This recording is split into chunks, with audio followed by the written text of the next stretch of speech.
So hey anime fans, the series name is What If Naruto Got Harem with Dragon Balls? So let's start the series.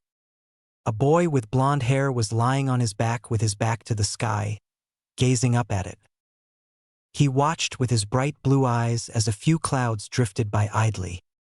A piece of paper with an odd symbol on it was securely grasped in his hand. This boy had brilliant baby blue eyes and short, spiky blonde hair. His round face revealed that a large amount of his newborn fat was still there. He had brown skin and 3 whisker-like markings on either side of his face. He wore a jacket that was bright fluorescent orange, with a big orange swirl on the back and blue elbows.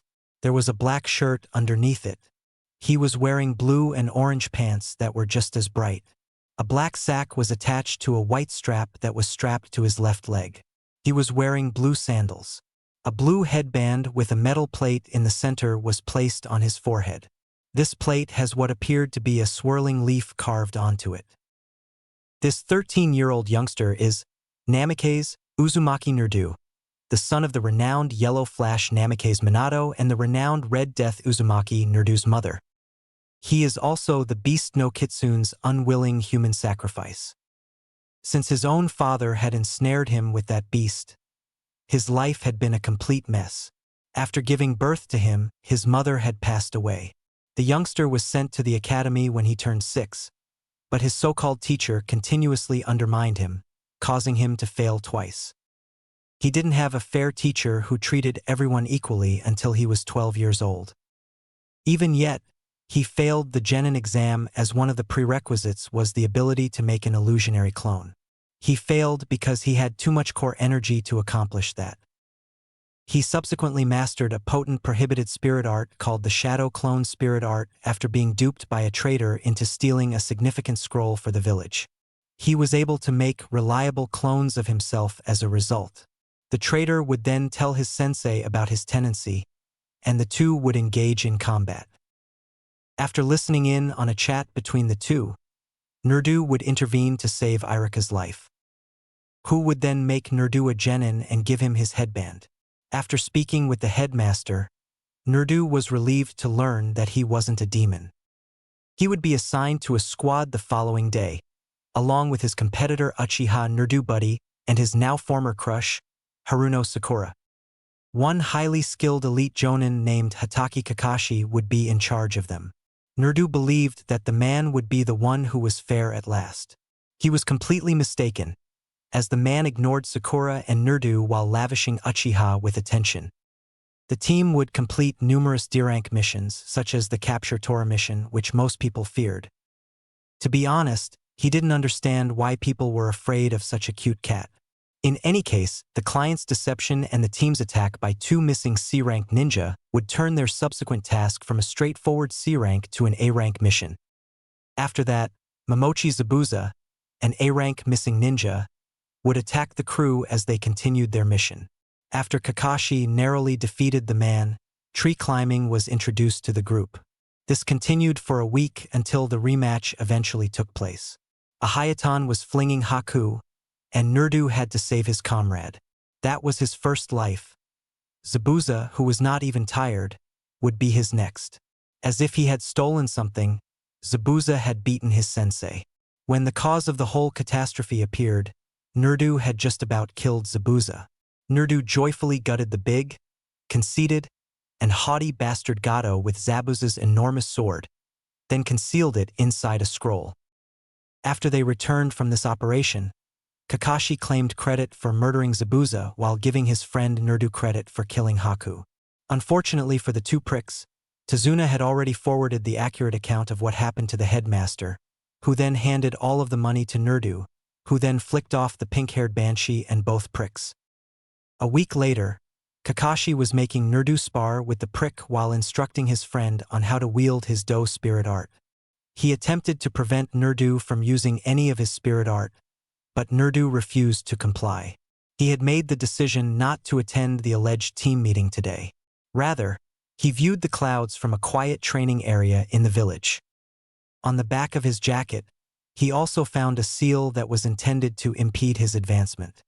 He was furious because he knew that only Kakashi could have applied the seal because the man had given him too many pats on the back. He was so attempting to decide what to do. With a sigh, he closed his eyes and rested his head flat on the turf. After doing this for a few minutes, he opened his eyes gradually. As soon as he left the training field, his eyes grew enormous. He wasn't even certain if he was still in Konoha. In fact, he could see the big snow-covered trees and feel the cool white grass against his back. He sat up and his eyes widened as he saw the beautiful clouds over his head and the snow covering the ground. His eyes widened as he sensed 4 core energy signatures approaching his area while he was wondering what was happening. While the other 2 were still big, they weren't as big as the first 2, which were enormous like an ocean of core energy. Just as he was going to stand up, 4 women showed up. The first woman had long, silky blonde hair and looked to be in her early 30s. She had beautiful bright blue eyes. She had dark blue, almost purple skin. She wore a crimson kimono with a high neck. Her signature of core energy was extraordinary. The next woman had short, spiky, fire-like black hair and looked to be in her early 30s. Her eyes were a deep, frightening crimson, and her skin was light. She wore a black tank top that accentuated her arms, which looked quite powerful. She was wearing black jeans with rips at the knees and a belt around her waist that was chained to it. She had black high-top Converse on her feet. Her core energy signature was incredible, just like the first woman's. The third woman, who had long, flowing red hair secured with an orange hair clip, looked to be in her mid-20s. Her eyes were the same shade of blue as his, and she had fair complexion. This woman wore a green and yellow house dress. Her smile was like if she had won the lotto or something. Similar to his Gigi, she had a significant core energy signature, although it appeared stronger. The final woman had long, flowing black hair and looked to be in her late 30s. Her eyes were the legendary Uchiha red eyes, but they felt stronger, and her skin was pale. She wore a plain black costume with several crimson plates that resembled the armor of a warrior. The Uchiha clan insignia was visible on each shoulder. Her curiosity in him was barely concealed. Did he fail to say that all 4 of the women were utterly stunning? He had never seen any woman as stunning, mind-numbing, drool-worthy, or exquisite as they were. The first woman to smile at him drew him into a passionate, close-knit embrace. Saying with a smile, "You're finally ready. What are you talking about? Who are you for? And where Ika Paradise am I?" asked Nerdu, who managed to get away for the extremely sweet embrace of death. After hearing this, the woman blinked around 6 times before Nerdu blanched as he felt 4 powerful sources of murderous intent descend upon him. Wondering what he had said, he swallowed. With a sickly sweet smile on her lips and her hair flowing behind her, the red-headed woman replied, "What do you know about that wretched book, Nerdu-kun?" Nerdu answered, "Gigi let me read it when he needs me to be calm. I don't really think it's a bad book. It just has way too much smut and not enough plotline or sudden dramatic twists." She didn't even want to know how she knew his name. When she heard this, the woman who had been holding him took out a list and scratched something out. She said, "You just made your time move up Sarutobi Hiruzen for allowing Nerdu-kun to read such trash. Really would like to know where I am and who you 4 are," was the question Nerdu chose to ask despite his desire to perspire. In the frozen grass, the second woman sat down and shook her head, saying, "Sit down, and we'll explain everything." When Nerdu was ready to sit in the grass, the blonde interrupted him by saying, "Oh, not in the grass. In one of our laps. Possibly mine." The fourth woman rolled her eyes and said, "No, he will be sitting in my lap, as I am obviously the best person's lap to sit in, not to mention who wouldn't want to sit in the lap of the legendary Uchiha ghost Uchiha." Nerdu blinked when she heard the redhead say, "No way he's gonna sit in my lap. I'm his mother." Hearing this, Nerdu's eyes widened. "You 3 are idiots," the second woman sighed, adding, "Because I'm the most attractive, he's going to be sitting in my lap." When the other 3 women heard this, they turned to face her and said, "And oh, I'm the most attractive," with fire in their eyes. When the four women got into a heated and violent dispute, did anyone start to perspire? Nodding his head, he added, I think Shikamaru has it right. Women are troublesome.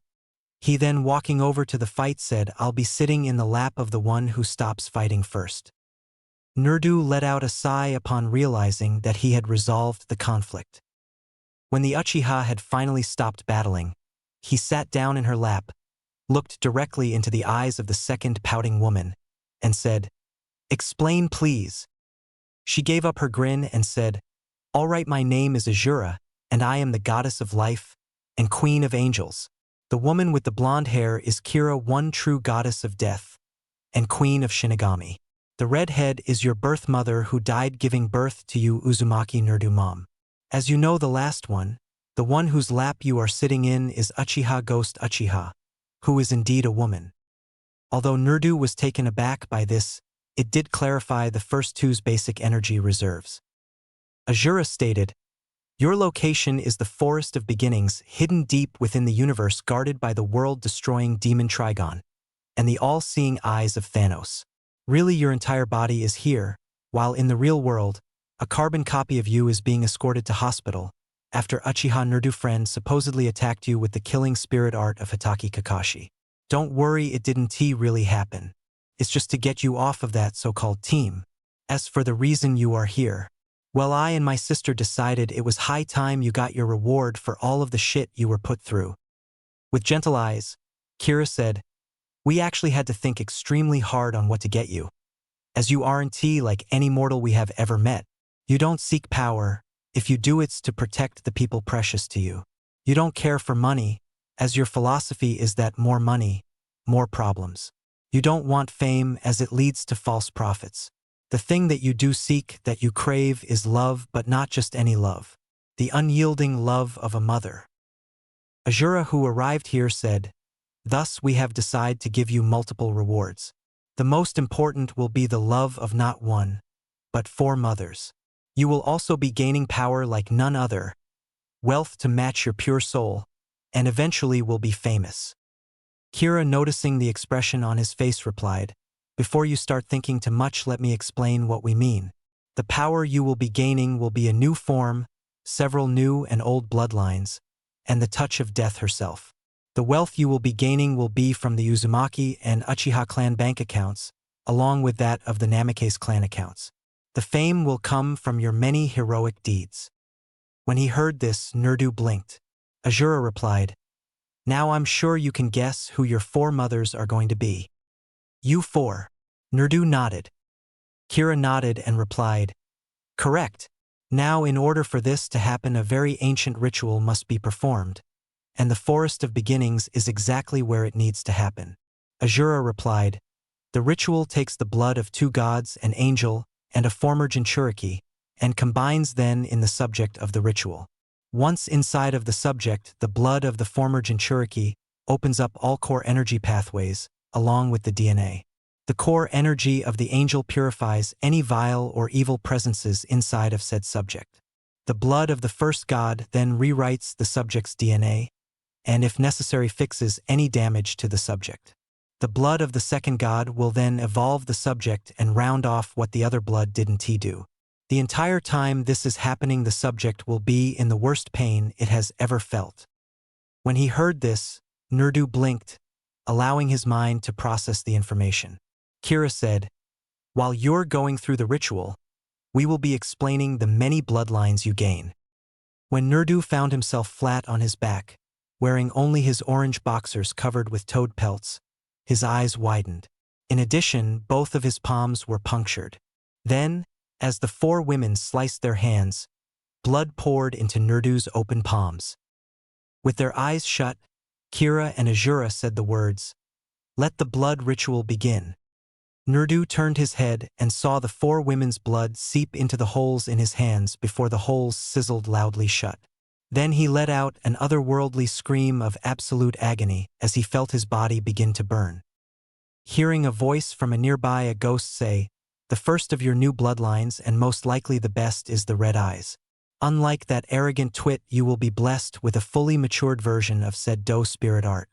Not only that, but it will be fully evolved, meaning not only will you have the hidden Manjikyu red eyes, but will have the eternal Manjikyu red eyes, and will be the only other being to ever possess the angelic eternal Manjikyu red eyes.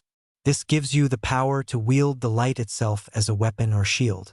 It will also allow you to actually see the future, and can copy even bloodline spirit art. Of course, you will most likely gain an ability unique to you. My unique ability is the ability to wield the stars. Hearing this, Nerdu bit his lip. He next heard Nerdu mom snort and say, "The second of your new bloodlines is the legendary Uzumaki chains. With these you will be able to subdue demons and render any range attack useless. Yours will be special as they will be able to literally turn living, breathing people into your living puppets. The cool part is that you can break off the chains and leave them in the people and be able to control them no matter how far you may be." In fact, Nerdu believed that might be relevant. Kira continued, "I'm going to tell you about 8 more of your bloodlines, 6 of said bloodlines being related to elements. You will be gaining the Hayaton to a greater and more powerful extent than Hakuyuki. Mokutan, again more powerful than First Headmaster Senju. Yotan, most powerful in the world. Futon, I have a strong feeling you're going to have fun with this one. Rantun, which unlike the normal version will literally allow you to summon deadly storms. Shotun, which will allow you to create crystal attacks. The 7th is an almost extinct bloodline wielded by the blood-crazed Kagaya clan. The Shikatsumiyaku, otherwise known as the Dead Bone Pulse. The 8 will most likely make the Inuzuka clan and maybe the dog summons worship you. It is something called lycanthrope, which basically means you will have the ability to transform into an uber-powerful bipedal wolf, with enough bite force that you could bite through a 16 solid steel plates. When he heard this, Nerdu could see Kiba licking the ground he was walking on. Azura then said, "I will explain your last 5 bloodlines and your new form. The first is something called the Soul Slayer. This allows you to create and wield weapons crafted from the very souls of men and women. You automatically have 3 with you, well 4 if you include the sword you got from Zabuza Momochi. They are Senbon Zakura, Zangetsu, Ryujin Jaka, and Giratina. The next bloodline is derived from an extinct race of aliens known as the Scions and their exterminator Frisia. You basically gain an insane amount of power, tougher skin, and it's harder to harm any part of you. You also gain a few transformations from this. 2 of such you have already unlocked. The Super Saiyan and the Super Saiyan 2. The first form was unlocked when you learned of Uchiha Mikoto's death at the hands of her son Uchiha Itachi. The second form was unlocked when you thought that Haku had killed Nerdu friend. Then we have the bloodline that allows you to coat your entire body in a solid coating of core energy absorbing metal. With enough practice you could probably make armor from the metal and push your elements through it. The 4th bloodline is something that Namikaze Minato unknowingly created with his Hiroshin no spirit art. You can literally flash anywhere you have seen, or where someone you know places a marker. The last bloodline will make your Gen spirit art skills invincible. It's derived from the ancient and lost power of the sirens. Not only will your attractive features shine brightly, but your voice, no matter if you're singing or not, will ensnare the minds of any who listen. Combine this with the red eyes and you're basically bend reality to your will. As for the form, you will become the one and only angelic devil. In this form, you will gain wings made that will be covered in pure energy. Every ounce of your body will be enhanced, and all pain will be wiped away until the end of the transformation. You will also gain the armor of Ghost Uchiha with some additions and will gain a spear and shield. Nerdu moaned as the procedure was nearly complete on his body. Kira laughed as she said, "The ritual is almost done. It seems as though the beast has been purged from your body, but somehow its core energy has been purified. This means you have gained another form. This form is what shall be known as the full devil form. It's basically the same as the first form, but you gain a chain and several shuriken." When the ache finally subsided, Nerdu leaned up. "Will I be getting scrolls that detail how to use my new bloodlines?" he inquired, looking directly into Ghost Uchiha's eyes. Nodding, Nerdu Mom replied, "Yes, Sochikuin, you will. Now your time is up. You're going back to the real world. Stop eating so much ramen, eat more healthy, make real friends, don't gamble, don't drink alcoholic beverages, stay away from fangirls. Don't take crazy risk, train hard, and most importantly, don't you ever become a dirty pervert. Dropping perspiration, he murmured, "Hi Ka-sama." Nerdu sat up, yawned, and felt himself awaken. He squinted and rubbed his eyes when he noticed Sarutobi Hiruzen reading Aika while seated in a nearby chair. Sensing movement, he glanced down and grinned to see Konohamaru and his little companions snuggled up next him in the bed. He squinted as he noticed all of the flowers and well wishes on a nearby table. He turned to Sarutobi and inquired, "Old man, how long have I been out? What's up with all of the get well cards and flower? Why are you being an open pervert? And why are my future genin students cuddled up next to me?" Sarutobi, quickly putting his book away, coughed and said, "You've been out for 3 days. The cards and flowers come from the village, specifically the civilian council. You see, after the Uchiha attacked you, Kakashi rushed you to the hospital. You were quickly losing a lot of blood, as the arrogant, unstable boy barely missed your heart. Anyway, a few of the nurses, seeing that you would need a blood transfusion, asked me to run a DNA test on you.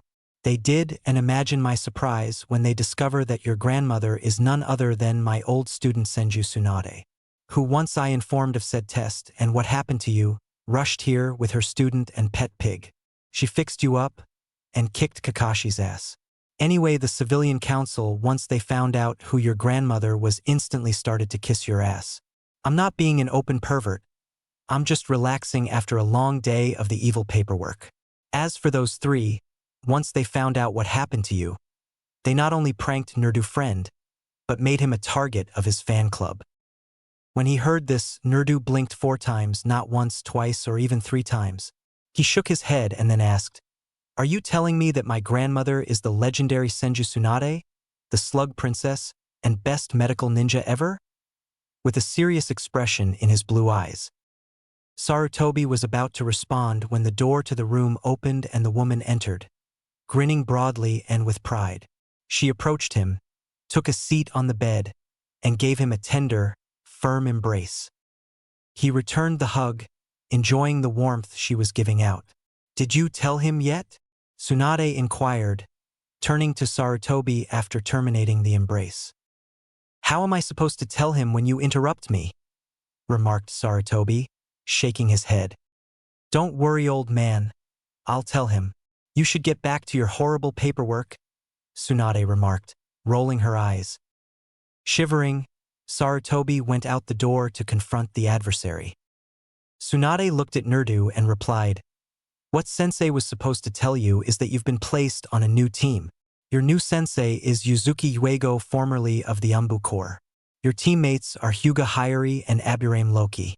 As for your former spot on Team 7, it's been filled by one Shimura Sai. Now you have a week before the Chunin exams, which the council wants your team entered in, well, more like you, along with the Uchiha boy. Don't worry, your team has been doing the necessary D-ranks to enter said exams. Also, all of your stuff has been moved to the Senju estate." "When can I leave?" inquired Nerdu, grinning at this. According to Tsunade, who shook her head, "Now, but you should probably wake the brats up first." "All right, you 3, it's checkout time, so that means go home. Boss has things to do," Nerdu stated, shaking the 3 children up and nodding. First to jump up, Konohamaru said, "Yes, boss. Come on, guys, we have a few hours before the sun comes up. Let's prank the Uchiha." Moegi stood up and nodded. "Yeah, let's tar and feather him, then spray him with dog pee, and then duct tape him to his bed, then put super glue on his hands, then shave all of his hair off, then give him super spicy food." Udon got up and raised his spectacles. "Yeah, let's cover him with dog pheromones, then put some worms in his food, then spray paint him orange, then hack his security system, then get some strong kunoichi to think that he tried to have his way with us. The prick will regret the day he tried to kill boss. Konohamaru force one move out," stated Konohamaru, laughing with a sly smile. After then, the 3 children departed, missing the enormous drop of perspiration on Tsunade's head and the proud tears in Nerdu's eyes. When Nerdu saw his new attire, he leaped out of bed and shook his head. His obi was light blue, and his gi was dark purple. Nerdu raised an eyebrow in amazement at the origin of this. "I'm going to go home and read from the library a bit," he remarked, shrugging as he turned to face Tsunade. "All right, but you're to meet your team at Training Ground 13 at 8, stated Tsunade, nodding. Nerdu nodded, swung the window open, and leaped out. Nerdu ignored the people around him and kissed the ground as he made his way to Training Ground 13 after reading a good deal about the Mokuton and learning about the nature of water. Not far from his new residence, he stopped hearing an otherworldly scream. He giggled as he realized that the piper was being paid by the team and that his future students were putting their pranks into action. He blinked as he arrived to Training Ground 13 and saw Yuego doing sword katas while his new colleagues engaged in a sparring match. In order to examine the features of Hitomi and Loki, Nerdu activated his red eyes and zoomed in. Hitomi was a 14-year-old girl with long, black hair that was braided. She had a beautiful figure and pale skin. She wore black trousers and a black blazer. Seeing that she was from the main home, Nerdu grinned and used his eyes to pierce her headgear. Sweat fell from his brows as he turned to face Loki, who appeared to be an older Shino. In fact, they were wearing identical coats. Nerdu stepped over, coughed, and shook his head once again. "Good morning, Nerdu-san. My name is Yuzuki Yuego and I am your new sensei. Myself and your teammates already know about each other. All we need to learn about is you," Yuego stated, putting her blade away as she noticed him. Seeing this, Nerdu replied, "I have a policy. It goes something like you can only learn about someone during a battle. So how about my new teammates go against me, followed by you sensei?" Yuego accepted the spars with a nod. Nerdu allowed both of his teammates to take a ready stance before moving into the center of the clearing. Grinning, he made the decision to transform into Super Saiyan first. He sighed and stated, "This is one of my bloodlines. I'll tell you now that it's as powerful as one of the tailed beast."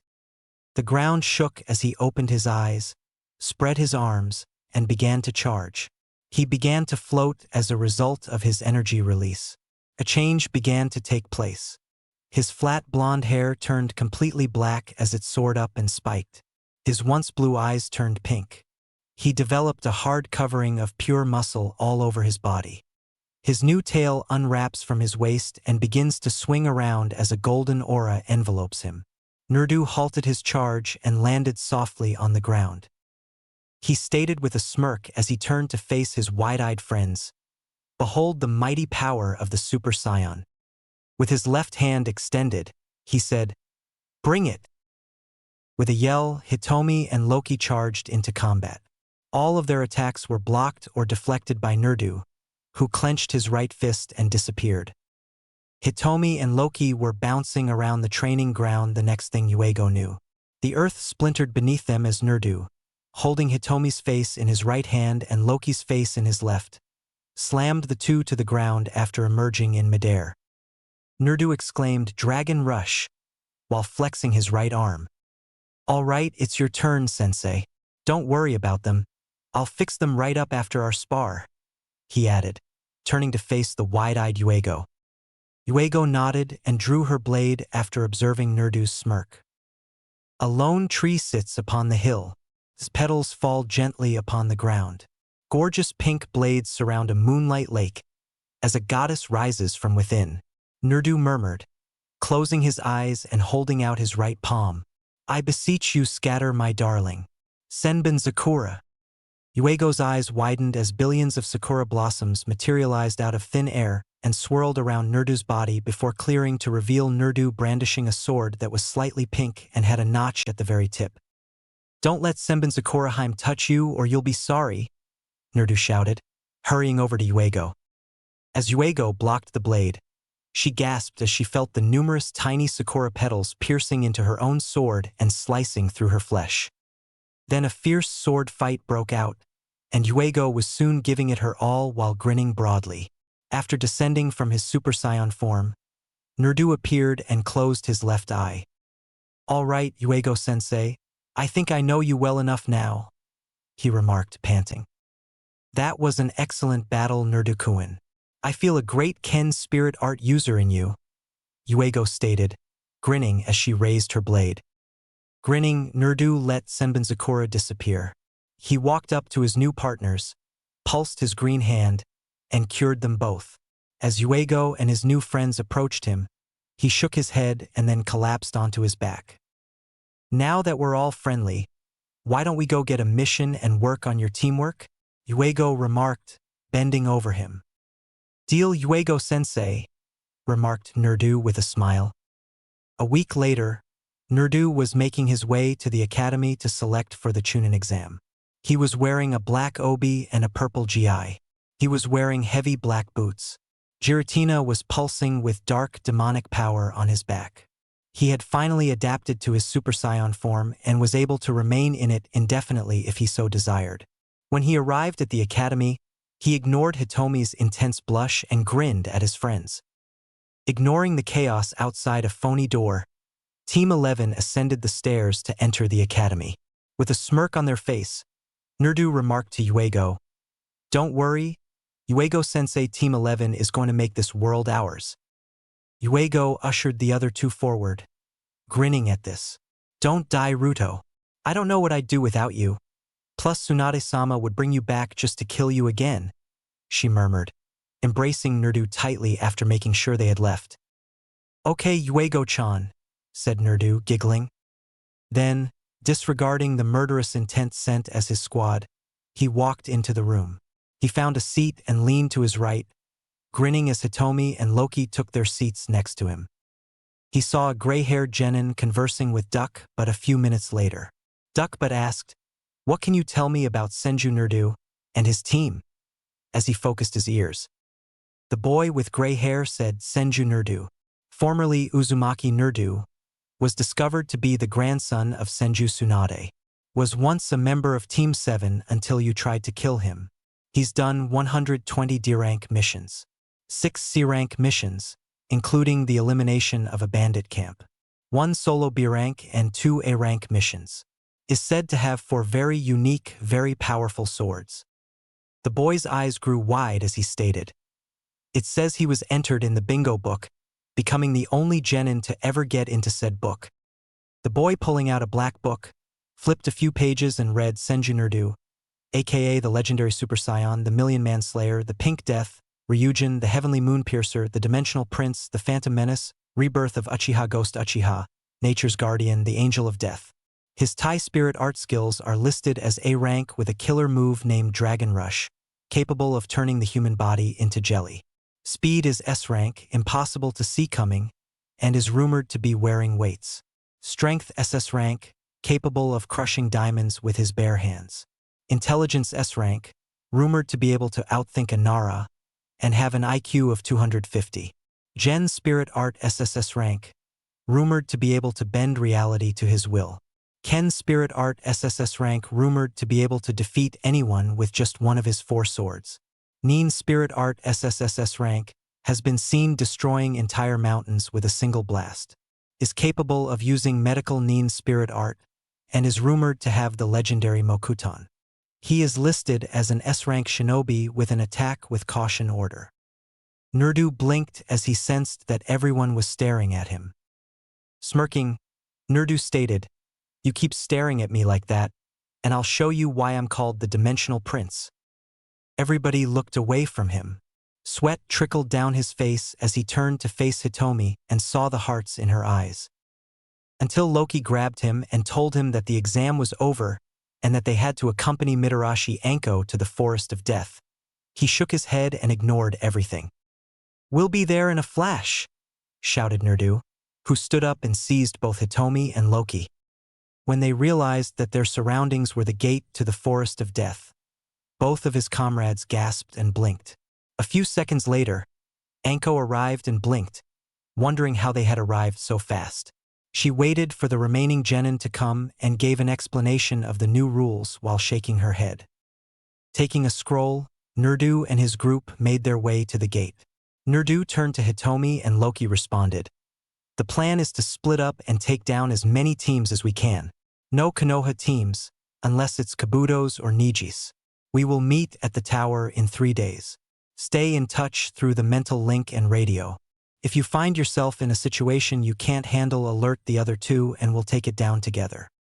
With a solemn expression, Hitomi saluted and answered, "Yes, Nerdu-kun." With his shades drawn, Loki responded, "Understood." After opening the gate behind them, the proctor instructed them to move. Team 11's 3 members practically vanished into the darkness and parted ways, going in various paths. After defeating another team 2 days later, Nerdu blinked when he heard Hitomi tell him over the radio, "Nerdu-kun, I need help. It's legendary Sanin, and he's attacking Team 7. Help me." When Nerdu heard this, he immediately pocketed the scroll he had just won and ran in her direction, stating, "On my way, Hitomi-chan, stall the snake team until I get there." He laughed sinisterly in return. He sped up, cursing, till he reached it. He arrived just as Hitomi was knocked unconscious after being pushed into a tree. As he looked around, he saw that Sai was unconscious, Sakura was shaking in terror, Loki was hardly standing in front of a laughing legendary Sanin, and his Nerdu companion was clutching his neck in agony. Loki, grab Hitomi and eat the senzu beans. Then the two of you grab Team 7 and get a safe distance. I'm going to need all of the room I can get if I even hope of defeating this bastard," Nerdu remarked, standing in front of Loki with a serious expression on his face. The legendary Sanin laughed and said, "Well, if it isn't Nerdu-kun, I was hoping to run across you later and give you a little present, but it seems as you're saving me the time."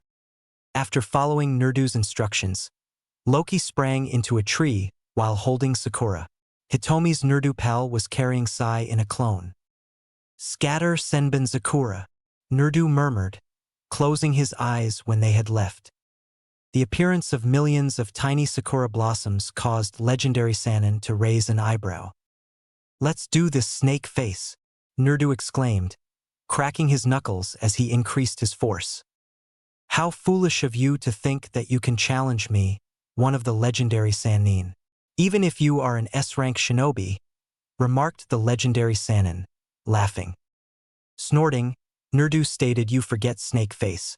My grandmother is Senju Tsunade, a member of the legendary Sanin, and my grandfather figure is your sensei Sarutobi Hiruzen. Thank you for reminding me of this. I guess I shouldn't hold back," replied the legendary Sanin, laughing. When Nerdu heard this, he blinked and became stuck in a tree. He stood up and exclaimed, "Well, damn." He then turned on his Manjikyu red eyes and pumped up, letting his core energy envelope him. His knuckle cracking disappeared, and a fierce battle started. When the man kicked legendary Sanin in the stomach, Nerdu collapsed down after hitting him in the face. Then the snake man punched him hard and he ducked. Legendary Sanin bowed out of the way as Nerdu fired a concentrated ki blast and cursed when 6 trees were cleared. When legendary Sanin flew a long distance away, he grinned and threw out a hard fist. Then, seeing a strong blast of wind coming his way, he opened his eyes wide. He exclaimed, "Fire style, dragon flame bullet spirit art," as he went over a few hand signs. Fire erupted from his mouth, and when it struck the wind, a powerful flame emerged. Nerdu turned over and pulled out Giratina. "Guardian of the Rift, you watch over mankind even though many fear you. Protector of the balance, you walk the line between good and evil perfectly. Youngest of the creation 3, you rebelled against your father. Breach the void, hide your face in the shadows. Distort Giratina." Nerdu was surrounded by a dense black aura, and the sound of a hideous beast scream could be heard. The boy's new shape emerged when Nerdu's aura lifted. His once spiky black hair had grown wavy, almost princess-like. His once purple eyes eventually turned blood crimson, matching the authentic Uchiha crimson. His whisker lines disappeared, and in their stead were big, golden objects that resembled pincers and covered his mouth in a black mask. His arms appeared slimmer but lost some of their bulk. Each arm was encircled with golden bars, and there were 6 broad golden bars running from the top of his chest to just above his belt line. He developed big crimson claws on both hands. The strong black aura suddenly transformed into a heavy black cloak, and 6 thick black tentacles with crimson tips emerged from underneath the cloak. He acquired red shoes, but his clothes remained the same. Regarding Nerdu's sword, it was a hefty, black, serrated katana. The guard was represented by the classic red-eyed three-tomo, pointing downward. With golden gems set into it, the blade's hilt resembled a black chain perfectly. When the legendary Sanin heard Nerdu's voice coming from everywhere, his eyes opened. "Are you ready, Snakeface? This is the full might of Giratina Harem, my rebel queen," the voice stated, heavily distorted. Following his disappearance, legendary Sanin screamed as a blade ripped through his upper body. At least that's what he believed it to be, until his legs began to bleed. Feeling Nerdu slit his legs, he let out another scream. His arms began to bleed once more. This went on, until legendary Sanin's mouth widened and another legendary Sanin emerged. He laughed and added, "I see that sort of allows you to distort reality and attack whatever part of your target's body you want. Interesting." With a direct gaze, Nerdu replied to the man, "You haven't seen anything yet, Orochi team. Mokutan. Wooden mansion of distortion spirit art," Nerdu exclaimed, raising his left palm. The legendary Sanin's eyes widened as he saw what appeared to be wooden walls appear all around him. As the remainder of the mansion gathered around him, he made the decision to avoid being caught in the spirit art and cursed. At that point, the wood turned black, and the mansion's light stopped coming in, not even from the enormous windows. Legendary Sanin, who had previously thanked the snakes for his ability to see at night, surveyed the mansion and marveled at its excellent quality and midnight black timber. Outside the mansion, Nerdu approached the wall and touched the exterior wall with his right hand. "Phantom style, ghostly undertaking spirit art," he muttered, closing his eyes.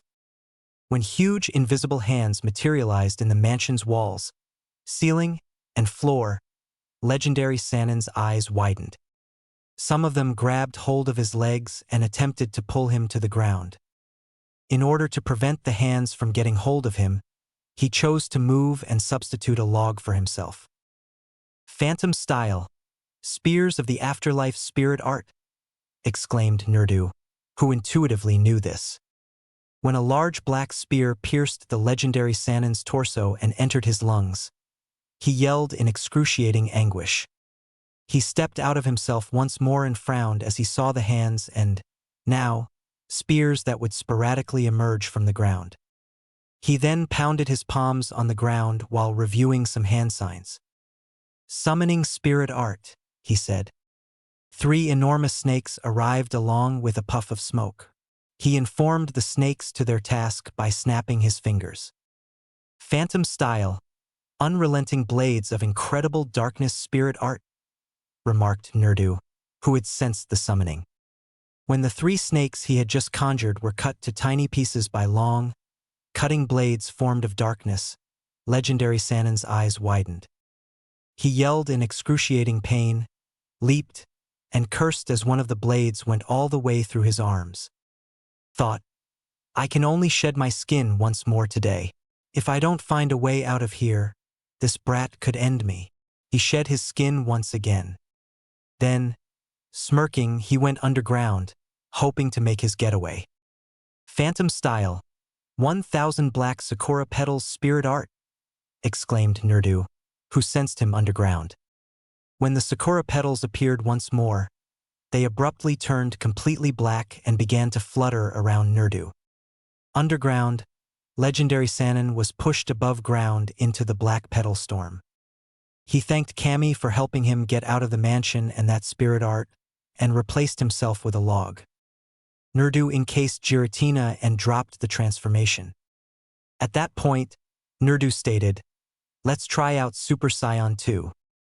And then he began to charge again, sending a strong wind through the woodland. One black bang fell across his face, and his hair spiked up even more. His tail was now flapping behind him as his muscles became larger. He had a bright air about him. Nerdu cupped his hands in preparation for a very precise strike, aware that he didn't have much energy left or much time remaining in this position. "This is one of my most powerful attacks. I'm not going to hold back on it," he stated, looking legendary Sanin in the eyes. Then, when lightning began to flash off Nerdu's body, his energy level surged even higher.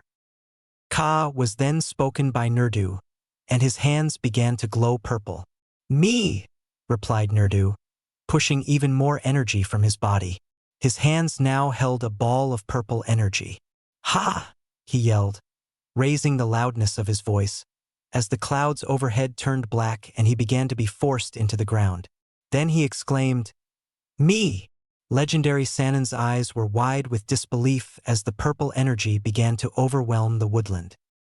Then, a Nerdu clone with a big grin on its face threw legendary Sanin into the air. When Nerdu arrived in front of him, his eyes widened as he appeared above the forest. Then Nerdu exclaimed, "HA!" while thrusting his hands forward. The legendary Sanin was then struck by the entire force of the Kamehameha wave, and to tell the truth, he was flung into the air far from both the village concealed in the leaves and the forest of death. Setting down lightly on the woodland floor and resting his eyes, Nerdu spoke the words, "Damn, I'm really tired. Hitomi-chan, come pick me up. I'll be waiting under the trees." Knowing Hitomi was on her way, he then leaned against the closest tree. After receiving Nerdu's message, the girl hurried out of the tower and went straight to her team leader and her not-so-secret crush. When she reached him, she hurried to pick him up and made her way up the top. After dropping off Team 7, she arrived at the aforementioned tower and went inside the same manner as she did with Loki. She gestured to Loki, who was leaning against the wall. Hitomi was able to close the doors when Loki grabbed Nerdu. When Loki opened the scrolls, Hitomi nodded and took Nerdu back. When smoke began to pour from the scroll, she wasn't shocked. Yuego appeared as though she had just woken up from a fantastic dream when the smoke dispersed. When Yuego saw her students, her eyes widened and she began to blink. When she noticed Nerdu faintly resting on Hitomi's shoulder, her eyes grew even wider. With a solemn expression, she snapped to attention and murmured, "Report!" Yuego was told what had happened by the nods of Hitomi and Loki.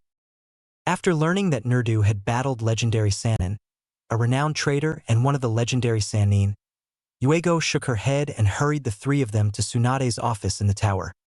Tsunade immediately had Nerdu on a bed to observe him after spotting him. Finding slight core energy weariness, she sighed. Then she turned to Yuego and asked him to explain. She quickly began telling Sarutobi the same thing after Yuego did. After hearing this, the man sighed and told them what he had told Anko and what the man had done to Nerdu's companion. "This is really bad, Headmaster-sama," Yuego sighed. Sarutobi nodded and stated, "Indeed it is. The best we can hope for is that the Uchiha doesn't give in to the dark power of the curse mark. Even if the team does give in to the evil Hiki of Doom, I'll be there to put him right back in his place." "Super Saiyan style," said a somewhat scratchy voice, and everyone blinked. Everyone's attention was drawn to Nerdu, who was now conscious and sporting a tiny, self-assured grin. He grabbed it and exclaimed, "What the hell?" after Tsunade approached him and gave him a bonk to the head. Tsunade replied, "That's for fighting legendary Sanin and using the Super Saiyan 2 form." "How did you know I used the SSJ2 form?" asked Nerdu, blinking. Tsunade was beaming as she continued, "For one, your entire body is stressed, so much so that your right arm is a hair's away from breaking. The other is that I could feel the power all the way here. So, well then you should probably know I used Giratina, Senbon Sakura, the Mokuton, and the Phantom Release," stated Nerdu, laughing sheepishly. Tsunade muttered, "Dam reckless brat." Using 2 Soul Slayers, the Wood Release, and those S-rank creepy-ass spirit art, as her eyebrows began to twitch at the sound of this. After giving him another blow to the back of his skull, she remarked, "Baka grandson." Nerdu continued, Oh, and I forgot to mention that I used a full-power Kamehameha wave, along with instant transmission to blast the pedo snake away. Now it wasn't just Tsunade who was twitching. Hitomi activated her Byakugan as Yuego's hands began to gently approach her blade. Knowing that Nerdu might be about to meet his maker with an enraged Hyuga, a vengeful Exumbu, and a furious Tsunade, Loki was prudently slowly regressing while Sarutobi had already left. "Who said that?" Nerdu said, laughing sheepishly as if he somehow sensed his approaching doom. "Nerdu-chan," said Tsunade, wearing an Oni mask as she cracked her knuckles. With a deathly atmosphere around her, Yuego drew her blade and exclaimed, "Nerdu-kun! Nerdu-kun!" exclaimed Hitomi, who was also clenching her knuckles. In some way, Nerdu called forth a small indication and rotated it so that the readers might see it. "Mother" was written on it. Then, Nerdu was attacked by all three irate females, whose cries were making even Gaara shudder in terror. One day later, Team 11 was spotted standing with the other genin present. Nerdu had come out of his Super Saiyan state and was wearing his blonde hair flat on his head. Although she was his sensei, Nerdu was standing on the opposite side of Loki and did not want to be close to either Hitomi or Yuego. Ignoring Sarutobi's words, Nerdu prayed to his mother Azura that he would have an easy match because Tsunade had forbidden him from employing any of his Soul Slayers or the Super Saiyan form. Giratina had been taken away by Hell Yuego, who had strapped it to her hip. He continued to stay away from Hitomi as he followed his group up the stairs. Additionally, he moved a little distance away from Yuego and began to rest his head on the railing. He was startled out of his reverie when he heard someone being called a loser. He frowned as he saw Hyuga Niji talking down to Hyuga Hinata on the floor since the girl had a heart of sorts. Nerdu was beaming as he added, "Hinata-chan, why don't you show the fool the mighty power of the Hyuga princess?" Everyone looked at him, with the exception of Hinata, who ceased to shake. "You don't know what you're talking about, Senju?" Niji remarked, his eyes furrowed. When the Hyuga spat out his grandmother's clan name, Nerdu, who didn't like it, replied, "I know perfectly well what I'm talking about, girly boy. After all, I wouldn't have given her half of a Super Saiyan 2's power if I didn't know what I'm talking about. Unlock your hidden potential, Hinata-chan. Show the boy why the chains of fate will never be able to tie us down. Not you, not me, not Loki, not Hitomi, not Sensei, not the Senju, not the old man, not Wave, not Giratina, not the Will of Fire, not even Ino," Nerdu said, revealing his left hand, which bore the face of a snarling great ape. After listening to his brief speech, Hinata rolled up her sleeves to show off a pair of teal eyes tattooed on her body. "Thank you, Nerdu-kun, for reminding me what being an honorary scion means," she added, turning on her Byakugan. Then, sneering at Niji, she let loose her inner might and declared, "We never back down." Hayate yelled begin upon seeing this. Then, as the two Hyuga hit each other, he leaped back. Soon, Niji had to put in a lot of effort to keep up with Hinata, who ought to be a worthless weakling. His gaze grew wide as she sank into a well-known position and exclaimed, "It's over. 8 trigrams, 64 palms." He attempted to react right away with his own 64 hands but failed miserably. Poking Niji in the middle of his forehead protector, Hinata stated, "I don't believe in fate anymore, Niji and I, because Nerdu-kun has shown me that if I believe in myself, then nothing will be able to hold me down." The match was eventually called in her favor by Hayate. When Kiba saw that his comrade had won, he rejoiced heartily. Kurenai was grinning broadly because her surrogate younger sister had at last become more self-assured. Shino merely raised his eyeglasses. The reason why, however, was that Nerdu began to swear like a sailor. He had to contend with the Ichibi's insane Jinchuriki. Even his Super Saiyan form was useless. Sighing, he stated, "This is going to be one hell of a battle, with me being banned from using anything beyond my normal state." Now, the two guys stood opposite one another, Nerdu wearing an expression of indifference and Gaara sporting an insane grin. In some way, Hayate knew this fight would be great, so he said, "Begin." A wall of sand was hurled at Nerdu as soon as he finished speaking. Nerdu's red eyes came to life as he ran backwards. Then sand tried to engulf him, forcing him to leap into the air. "Fire style. 5 hungry flaming sharks spirit art," he shouted out as he swiftly went through 10 hand signs while flipping in the air. The sand was then assaulted by 5 flame-shaped sharks that he spat forth, turning it to glass. When Gaara attempted to crush him with sand once more, he landed, cursed, and replaced himself with a log. "Kagebushin no spirit art," Nerdu said as he landed on the statue, crossing his fingers. 20 identical Nerdu clones showed up and began attempting to battle Gaara's sand. During this time, Nerdu positioned himself in a contemplative position, allowing his mind to examine the current circumstance. He figured out how to stop the sand by snapping his fingers. He exclaimed, "Water style, water shark feeding frenzy spirit art," as he went through a few hand signs. When enormous water sharks appeared out of thin air and attacked Gaara and his sand, everyone's eyes widened. "Mother craves your blood, Senju. I'm going to give it to her," Gaara growled. After that, he created a dome out of sand, and Nerdu began to yell obscenities at him for having so much sand remaining. Nerdu stated, "Hope this doesn't hurt too much, Kaioken," after deciding to attempt something. Then a thin aura of red energy enveloped Nerdu's body.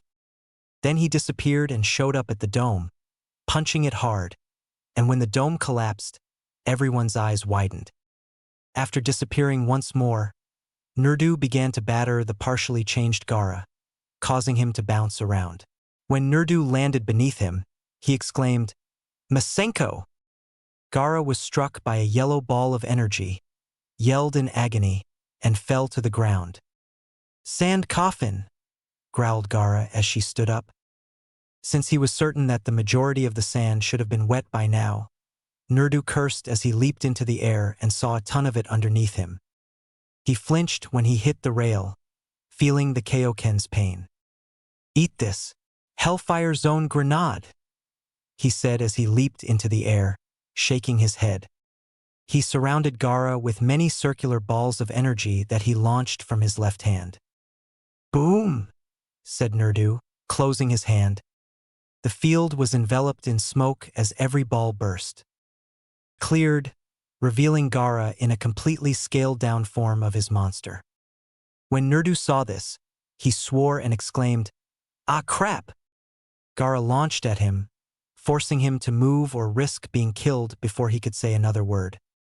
In a fit of laughter, Gaara exclaimed, "Yes, Senju, run like the coward you are, and your mother will eventually feast on your blood." "Fuck that, Kaioken X2, yelled Nerdu, who appeared in the air. Nerdu launched at Gaara and began to shower on the sand-covered insomniac as the crimson energy reappeared. Nerdu yelled "Meteor Rush" and gave Gaara a strong punch to the stomach. Gaara just made it to his feet after crashing with the floor. As the effects of both Kaioken caught up with him, Nerdu closed one eye after landing in front of him. Gaara stated, "You will prove my existence, Senju." Then the sand burst skyward, startling the Suna people and intensifying the Nerdu curse. In order to protect the others, he reached inside his pocket and slammed down a seal, creating a purple barrier. He exhaled as he opened his eyes and saw Ichibi no Shikaku standing tall and majestic in all his grandeur. He blinked as he looked up and saw that the tower's top was gone. He forced more core energy into his eyes, closed them, and shook his head. He knew he had just triggered his Manjikyu red eyes when he opened them again. He continued to scream, "If you want to bring out that giant sand rat, it's time to test out this ultimate defense of the Uchiha clan. In shades of the great Uchiha ghost Uchiha come forth my shield and sword. Giant power." A huge figure began to slowly take shape as his core energy burst. For black arms developed after the formation of a black rib cage. Then for black arms, then a black neck. At last, A black head appeared with enormous red eyes that resembled Nerdu's Manjikyu red eyes. A black face mask accompanied the appearance of horns on the head. Two enormous black wings emerged from the back. The skeletal system was quickly covered with what appeared to be churka skin. At last, the arms extended, and everyone was armed. There was a sharp sword in the upper one. One had a dagger at the bottom left, an axe at the bottom right, and a long spear at the top right. Cracking his neck, Nerdu then stated, "Let's do this." In response, Shikaku shot him several air bullets. Nerdu made a spinning shield by whirling the axe. The spear was then hurled toward Shikaku by the upper right arm. It got stuck in the Biju's shoulder, causing it to scream in agony. "Blaze release! Burning implosion!"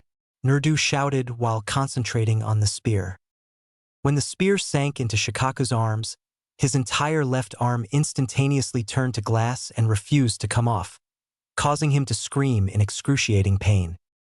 With a roar, it charged at Nerdu. He saw this, turned on the wings, and took off. He threw the axe at the Biju while in the air, using his lower left arm. The Biju was struck in the stomach. "Blaze style, flaming hands of the Senju," he added. When the axe changed into a blazing fist and turned Shikaku's gut into glass, he let out a painful roar. Then Shikaku aimed his left hand toward the Nerdu, who was still in the air.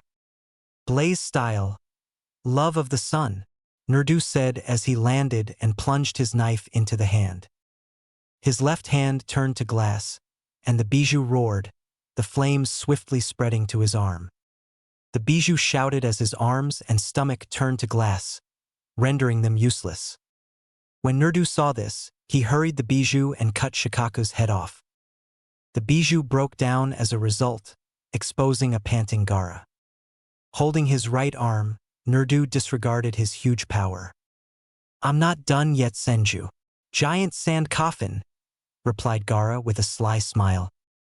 When Nerdu saw the enormous amount of sand coming his way, his eyes widened. He exclaimed, "Hell no, Amaterasu," as he pushed core energy into his eyes. A sea of black flames emerges from his eyes and hits the sand. All that was visible was glass. "Still not over. Sand spear," exclaimed Gaara with a crazy grin. Knowing that he would have to face this attack, Nerdu cursed. When the spear struck his right arm, he heard the already tender bone crack and grunted. When he noticed Gaara's joyful grin, he frowned and yelled, "You just pissed me off, you sand-covered freak." He clasped his hands together, closed his eyes, and stood up straight. His body began to explode with green energy, turning the entire room lime green. When Nerdu infused his aura with additional healing core energy, he felt the bone heal and all of his wounds go away. He opened his eyes, revealing green orbs that glowed. "Can I transform now, since I'm fully healed?"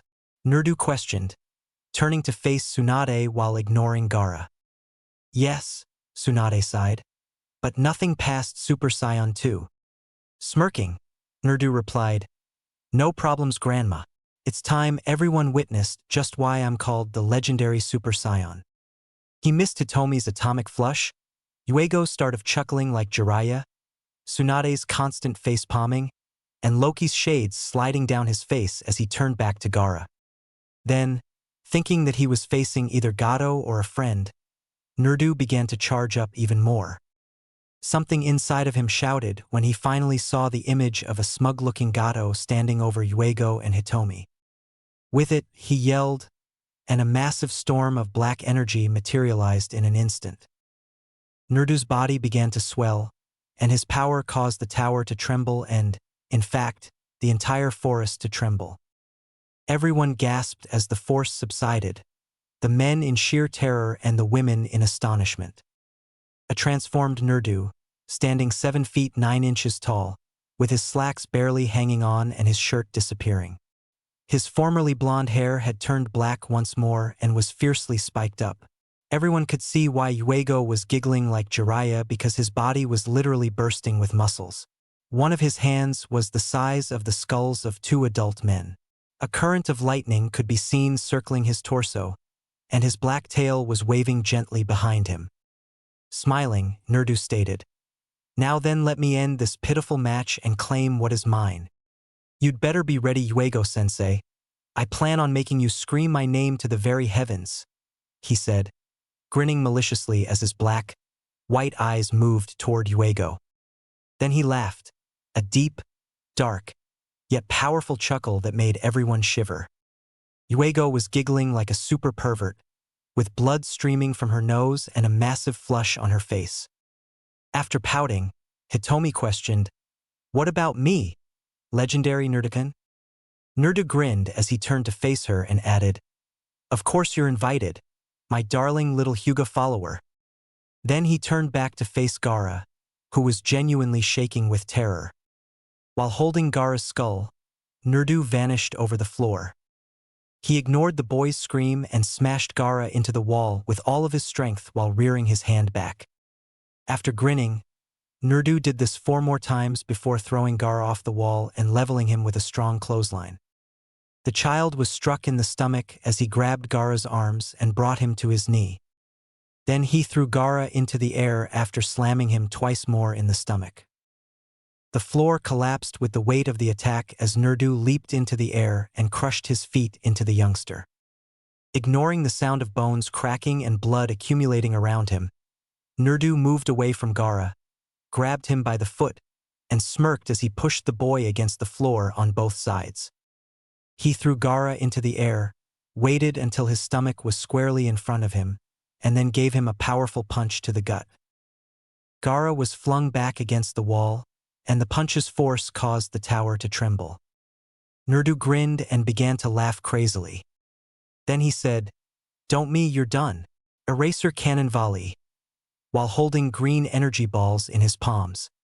He then began throwing energy balls at Gaara, causing the boy to scream in agony. "Die revenge cannon," grinned Nerdu as he retaliated with the final blow. It launched a massive green ball of energy in the direction of Gaara and the wall. The strike was so dazzling that everyone had to turn aside when it struck. When it subsided, there, Nerdu was visible with a grim sneer on his face and his arms crossed. Gaara, on the other hand, was motionless on the floor, only making the constant breathing noise. With trembling palms, Hay-8 exclaimed, "Winner Senju Nerdu." Floating up, Nerdu laughed and landed next to Yuego, who glomped him and began massaging her body against his. When Tsunade struck the back of Nerdu's head, causing him to fall to the ground, he grinned. As he stood back up, he glared at Tsunade, who returned the glare. "You want to go, Grandma?" questioned Nerdu. "Bring brat," said Tsunade, her eyes blazing. Then, without even realizing that everyone else was perspiring, the two of them were butting heads. As hard as he could, Hell Sarutobi was smashing his head against the railing and muttering, "Stupid Senju pride." After both were struck on the back of the head, the culprit, a furiously scowling headmaster assistant, was exposed. She said, "Both of you behave or neither of you will be allowed to gamble until Jiraiya reaches the village." His hearing immediately restored to normal, and he began to give the headmaster assistant puppy dog eyes.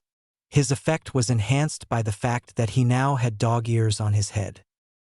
He murmured, his lip quivering, "But headmaster assistant Haim, Bachan started it."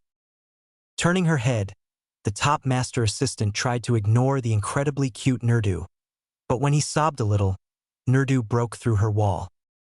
After glomping Nerdu after hearing the whimper, the headmaster assistant stated, "Don't worry, Nerdu-kun. I'll punish the big meanie and clear your good name. You're such a good boy." The victorious glitter in Nerdu's eyes was visible to nearly everyone, but he maintained the puppy dog expression. Face-palming Tsunade murmured, "He's way too good at that. If my Bachan was here to see him do that, she'd be eternally proud that someone finally learned her technique." Since Sarutobi had only seen that spirit art once before, he was pale and shaking, which is how he came to name his kid Asuma. That look made Mito Uzumaki Senju notorious. In order to ensure that Nerdu never employed that spirit technique on him, Sarutobi began to pray to all the gods he knew. Knowing that none of the other matches would be as good as his, Nerdu released the spirit art and walked next to Loki while watching the remaining ones. He was right. In fact, the only battles that truly piqued his interest were the ones in which Hitomi faced off against the puppet user and Loki faced Kiba. Together with 2 members of Team 8, 1 member of Team 7, 1 member of Team 10, 1 member of Team 9, the fan user from Suna, and a sound genin, all 11 members of Team 11 ultimately passed the test. To get their pairings, all of the genin were summoned to the flower. When Nerdu was positioned next to Lee, he grinned. When Hitomi was partnered against Hinata, she grinned. Shino was up against Dosu, Loki was up against Shikamaru, and Nerdu's companion was up against Temari. His match was first, which pleased him. He was able to see the remaining matches, including the match between Loki and Shikamaru. He learned that they had a month to train, so he shook his head. With a grin on his face, he continued, "Oi grandma, it's time to enter the hyperbolic time chamber. It's time for the two of to get stronger. You strong enough to activate your own Zanpakuto, me to unlock the heavenly Manjikyu red eyes and maybe the Bankai for my swords. You're in control until we return. Make sure to check each loser and remember that we love you very much. Also, don't forget to feed Tun Tun," Tsunade remarked, referring to the head master assistant. When both Senju disappeared, the head master assistant, who was nodding, blinked. Nerdu blinked as he saw all 4 of his moms in the chamber, along with Senju, the first headmaster, Tobarama Senju, Izuna Uchiha, Mito Uzumaki Senju, and Minato Namikaze. The ghost Uchiha that was approaching him remarked, "Young man, it's time you got serious with your training. We're unlocking your angelic eternal Manjikyu red eyes, and pushing you to unlock and master all Super Saiyan forms, including the Super Saiyan God form." The Nerdu mom laughed and added, "I'm going to push you so hard that you'll be making chains from thin air and slapping people with them." With a smile, the first headmaster stated, "We're going to work on your Mokutan spirit art and your healing ability. We'll be working on your water affinity until you're able to do what I could," Tobarama stated gravely. "I'm going to help you with your fire release spirit art," Izuna replied, laughing. Mito laughed and added, "We're going to be working on your seals, along with perfecting my infamous puppy dog spirit art that you have adapted." Minato chuckled. "My son, it's time for you to learn the wind ball power and the Hyroshin. I myself will be teaching you them, and hopefully you'll be the one that completes the wind ball power. Maybe you'll even evolve the Hyroshin. We'll be working on your Inyang release and your Hayaton," Azura remarked with a giggle. Kira replied, "We'll be working on your Rantun, your Gen spirit art, and Siren abilities." Azura said, "Both of us will be working on unleashing your other forms. It's probably going to be the last thing we do, as it's going to be very painful. I'll also be teaching you my monstrous strength and applying my Genesis seal on you," Nerdu stated, turning to face Tsunade, who was grinning wickedly. Legendary Sanin was now white, as was Nerdu. With a charming smile, Mito added, "Myself and Nerdu Mom will also be helping you with your control over your purified beast core energy." Ghost Uchiha interrupted Nerdu's tears by saying, "Myself and Izuna will be working on your giant power, Tsukuyami, Amaterasu, Kamui, Izanagi, Izanami, and your own special Manjikyu red eyes technique." After that, Nerdu collapsed to the ground and began sobbing due to the extreme pain he was experiencing.